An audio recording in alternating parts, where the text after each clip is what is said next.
Hey guys, how's everyone doing? Today I'm going to be going over the one trade that I took today on the 15th of January 2026.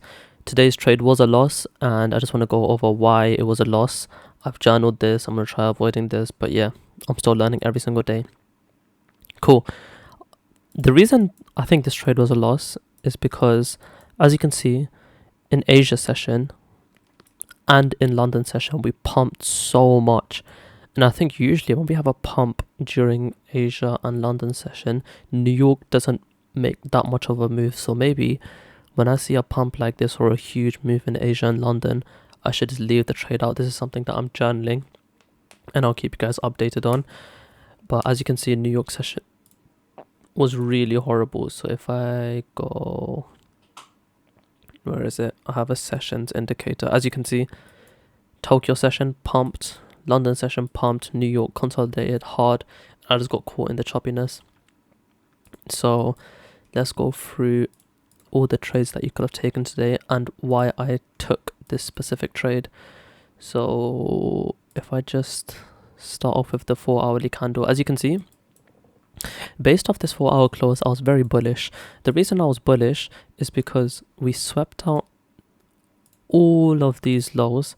I remember that 4-hour fair value gap I've been going on about for literally like the past few days. Look what we did. We body closed perfectly on the 50% zone and flew up just as I called it. After we had a body close over all these fair value gaps, I want to see these highs get taken. I do think we're going to take them, but maybe like tomorrow on a Friday, a continuation day upwards. Today I just got caught in a chop. So I was bullish on the 4-hourly. On the hourly, I had all these hourly fair value gaps marked out just in case we would rebalance from them. So I'll quickly draw them out. The reason these aren't very significant today is because we didn't balance them out at all. Price didn't move. I had this low drawn out. Actually, I didn't. Replay effects is messing up. I think if I do this, I can go back. Okay, perfect. There we go. So yeah, I had this low drawn out. I had this low drawn out. And I had these lows drawn out in this hourly fair value gap. So maybe we get a sweep and then come into this gap. But the main zone that I had drawn out was this 15-minute gap right here.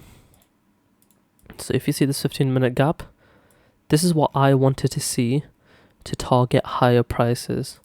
So let me just mark this out right there. And then we also had this 15-minute gap over here for targets. You could also use this high for targets. You could use this high for targets. This high right here. These are all relatively equal highs, so very high probability. And you could target these, but we didn't take them anyway, so I'm not going to bother drawing them out. Cool. This is what I was looking for coming into the market, yeah. I wanted us to come into this 15-minute gap down here.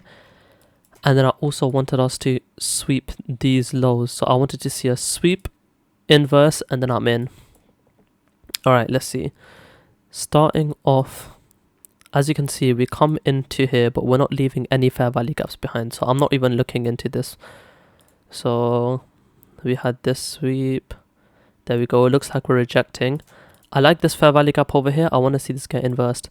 Now, if you guys have a look, what I like to see is I like to see good momentum to the upside. So I want to see, you see how we came down with a lot of pressure. I want to see the same level of pressure upwards. I want the market to speak to me. I want it to tell me, okay, it's time to go up. I don't want to see some wiki nonsense like this. So the fact that we wicked this is a bit dodgy to me already. In my opinion, if we were truly bullish, we would have body closed above this, not rejected from here even the first time. As you can see, very crappy price action. As I told you, look, do you see this wick right here? I just knew price was going to do up nonsense. In this situation, I would either want to see a resweep or I'd want to see something like us dig lower into these lows. So I think there was also a 30-minute fair value gap that I had drawn out. So yeah, this very slim one, but that doesn't really matter. I know there's people that took longs off this 5-minute closure. So if I go onto the 1 minute like this, let me just go forward. I think when we pumped up like this, we had this 5-minute closure right here. I wanted to enter longs from here, but there's a few reasons why I didn't enter longs, and I'll explain that to you right now. I know there's a few people that took this trade and took a loss. First of all, if I wanted to take this trade, I would go break even right here.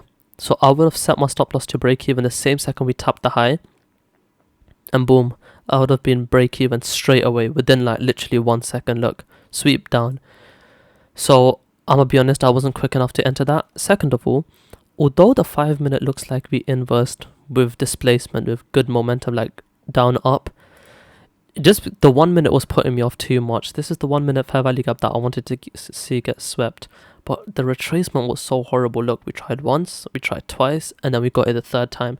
If we have to try inversing this fair value gap after the third time, that just shows price does not have clear direction. It doesn't have, it's not like, I'll only like to enter if the price is super clear and it knows exactly where it wants to go and where it wants to push to.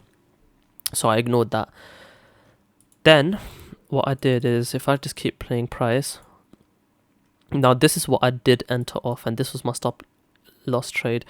I don't think this trade was the best, I'm gonna be honest. I think I can do better than this, because basically I'll show you my entry and then I'll tell you what I think I could have done better.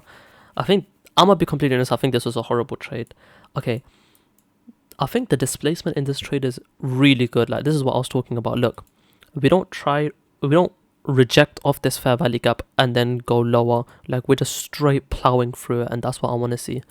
I'll go to the 2 minute. The 2 minute closed really well as well. I'll go to the 3 minute, and the 3 minute closed pretty well as well. So we invest on all of them. If I go to the 5 minute, there's no 5 minute fair value gap. It looks like we're rejecting. The problem is, okay, we had a resweep, which I like, but there's no more zones down here for me to long off. So I don't know, thinking back at it, this was a pretty bad long, I'm gonna be honest. Again, I'm gonna learn from this. I've journaled it. We do have this 30-minute gap, but first of all, this gap is so slim, I wouldn't even count it as a gap. Second of all, the previous 15-minute already tapped into the 30-minute gap. So if I draw it out, let's just say you did count this as valid. This 15-minute gap already tapped into it. So the resweep is valid, but the zone isn't valid anymore. So I shouldn't have longed from it. That's totally my mistake. Even if I look at ES, I don't think, yeah, like ES had the same thing. It had this like 15-minute fair value gap, and then it literally had nothing else. Maybe hourly? No, it didn't even have the hourly gap. Yeah. So yeah, that's just me not following my plans. That happens in the moment. Like, at the end of the day, I'm human. I do make mistakes. I can't have everything going perfect, which I'm fine with. But I did size down because I didn't really like the choppy price action. So I only risked $300. But yeah, let's play price so you guys know what I entered off. So I entered right here. I had my stop loss at the low, and I targeted a quick 121. I think I was targeting these highs right here, which was this 15-minute fair value gap up here. So as you can see, I wanted to go break even after we body closed above this high, or even closed above this high right here. But as you can see, I did not get that at all. Price just plummeted down. We didn't see a single blue candle straight to my stop loss. And again, I think the reason this happened is because I didn't follow my own strategy by waiting, because we did have the 30-minute fair value gap, which we are respecting, but it's been invalidated for me now. Like, I shouldn't have entered this. And even if I look at the 30-minute fair value gap, we've closed below it. On the 15-minute, we've closed below it as well. So it's one of those ones where I wasn't flicking through the time frames well enough. Actually, a body closed right here, so I wouldn't have been able to tell, but still, we've already used 50% of it. I shouldn't have entered from it. And then we just flew straight down to SL. Come on. I think it was like, there we go. This is where I was out. I think worst thing is price started going up as well. Okay, not even, yeah. Just horrible price action. Horrible price action. We did come sweep these lows. Again, didn't get into the fair value gap. And then I'm pretty sure we just chopped for a long time.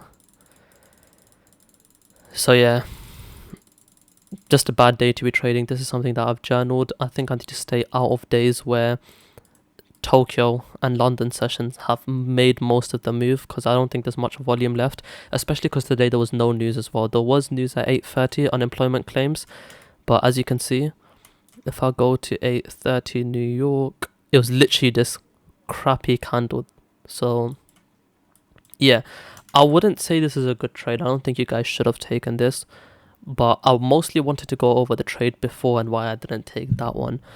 So yeah, hope you guys enjoy. I'm still up for the month, which is good. This is just to show that taking a loss is not a bad thing in trading. I don't know how many trades I've taken this month, but I'm pretty sure my win rate is still over 50%. And as long as I maintain the 50% win rate, I will make money. And if I'm copying across all my accounts, it will be way more than what I would have made working. And it's just part of the game. Like I low-key want to experience more losses so I can show you guys, and then I can show you guys my P&L at the end of the month. So you guys will see, although I'm taking these losses, at the end of the month I'm still making money. And that's why trading is so good.